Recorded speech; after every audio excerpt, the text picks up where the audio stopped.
Harry Potter and the Chamber of Secrets. Chapter 9 The Writing on the Wall. What's going on there? What's going on? A track now dubbed by Malfoy shouted. Argus Filch came shouldering his way through the crowd. Then he saw Mrs. Norris and fell back, clutching his face in horror. My cat! My cat! What happened to Mrs. Norris? He shrieked, and his popping eye fell on Harry. You! He screeched. You've murdered my cat! You've killed her! I'll kill you! Argus! Dumbledore had arrived on the scene, followed by a number of other teachers.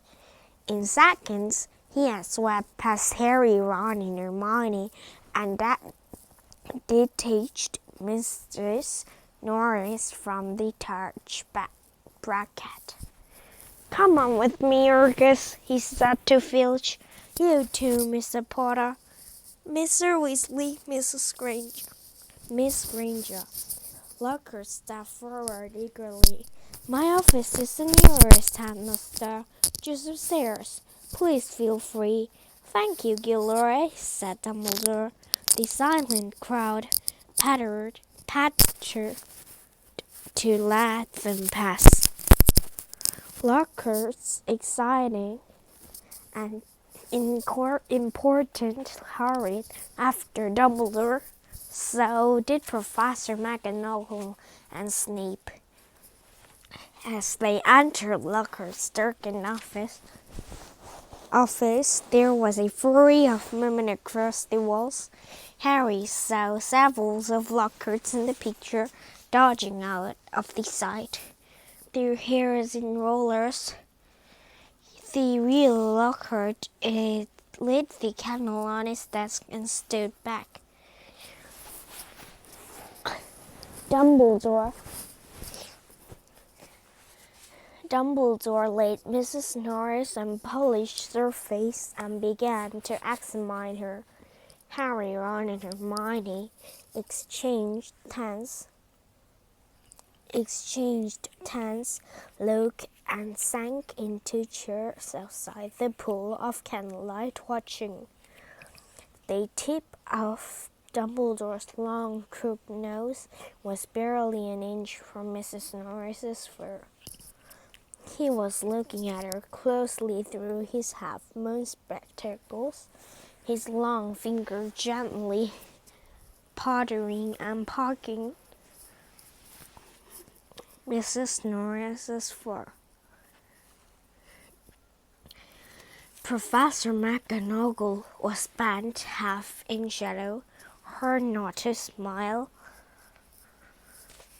and Lockhart was hovering around all them, making suggestions. It was definitely a curse that killed her, probably the transmorphication torture. I've seen it used many times, and when Logia was there, I knew the very counter cures that would have saved her. Lockhart's comment was punctuated by Filch's dry, racking sobs. He was slumping in a chair by the desk, unable to look at Mrs. Norris. His face slumped with his hand, much as he distracted Filch. Harry couldn't help feeling a bit sorry for him, though not really so sorry as he felt for himself. If Dumbledore believed Filch, he would be expelled for sure. Dumbledore was now muttering strange words underneath his breath and tapping Mrs. Norris with his wand. But nothing happened. She continued to look as though she had been recently stuffed. I remember something very similar happening in the I'll glad dog you, said Lockhart. A series of attacks, the full story in my autobiography. I was able to provide the townsfolk with virus amulet, which cleared the matter up at once. The photographs of Lockhart on the walls were all nodding in agreement as he talked. One of them had forgotten to remove his hairnets. At last, Dumbledore straightened up. "She's not dead, Argus," he said softly. Lockhart stopped abruptly in the middle of counting the number of murders had prevented. "Not dead," choked Filch, looking through his finger at Mrs. Norris. "But why she's all stiff and frozen." "She had been petrified," said Dumbledore. "Oh, I thought so," said Lockhart. "But how, I cannot say." "Ask him!" shrieked Filch, turning his blanched and turn-taken face to Harry. "No second ear could have done this," said Dumbledore firmly. "It wouldn't take dark magic of the most advanced. He did it. He did it." Filch spat, his pouchy face purpling. "You saw what he wrote on the wall. He found it on my office. He knows I'm a... Filch's face worked horribly. "He knows I'm a squib," he finished. "I never touched Mrs. Norris," Harry said loudly, uncomfortably aware of everyone looking at him, including all the Lockharts on the wall. "And I don't know what squib is." "Rubbish!" sneered Filch. "He signed my quick spell letter." "If I must speak, Headmaster," said Snape from the shadows, and Harry's sense of foreboding increased. He was sure nothing Snape had to say was going to do him any good. "Potter and his friends may have simply been in the wrong place at the wrong time," he said, slight sneer curling his mouth, and though he doubted it. "But we do have a set of specious circumstances here. Why was he in the upstairs corridor at all? Why wasn't he at the Halloween feast?" Harry, Ron, and Hermione all launched into an explanation about the death party. "There were hundreds of ghosts. They'll tell you we were there. But why not join the feast afterward?"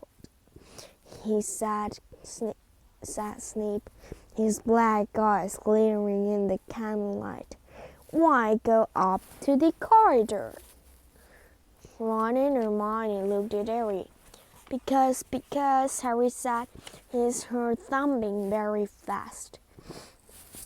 Something told him it would sound very far-fetched if he told them he had been led by a bodiless voice no one but he could hear. "Because we were tired and wanted to go to bed," he said. "Without any supper," said Snape, a thumbprint smile flickering around his gaunt face. "I didn't think ghosts provide food for living people at their parties." "We weren't hungry," said Ron loudly, as his stomach gave a huge rumble. Snape's nasty smile widened. "I suggest, Headmaster, that Potter is not being entirely truthful," he said. "It might be a good idea if he were deprived of certain privilege until he's ready to tell us the whole story. I personally feel he should be taken off the Gryffindor Quidditch team until he is ready to tell the truth.